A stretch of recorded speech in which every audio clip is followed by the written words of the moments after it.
Ito ang latest weather update. Alamin ang pinakasariwang ulat panahon ngayon dito sa Information TV Educational Channel. Ating latest satellite image, isang atmospheric system lang po yung nakaka-apekto sa buong bansa.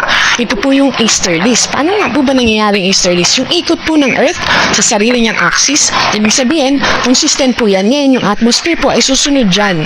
At yung pagsunod po ng atmosphere na yun, yun yung consistent na hangin na naggagaling sa east na nakaka-apekto po sa atin, sa ating bansa sa kasalukuyan. Mainit po yan at kung paminsan-minsan ay may dala rin po ito na moisture na kung saan yung moisture na yan ay nakaka-apekto dito sa Eastern Visayas, dito sa Dinagat Islands, Surigao del Norte at ganun din dito sa southern portion ng Palawan. Ibig sabihin nun ay magiging maulap at mataas yung tsansa ng mga pagulan natin yung sa mga binanggit natin na lugar. Dito naman sa Metro Manila at sa natitirang bahagi ng ating bansa ay mas mababa na yung tsansa ng mga pagulan. Pero posible pa rin naman yung tinatawag natin na localized thunderstorm at kasabay po nito ay may nire-release ng ating mga Pag-asa Regional Offices ng mga thunderstorm advisory. Yung mga naka-highlight po na probinsya, ito po yung mga lugar o mga probinsya na kung saan merong mga lugar sa probinsya na yan na posibleng makaranas ng mga thunderstorm po, yung mga panandaliang pagulan for specific area lamang.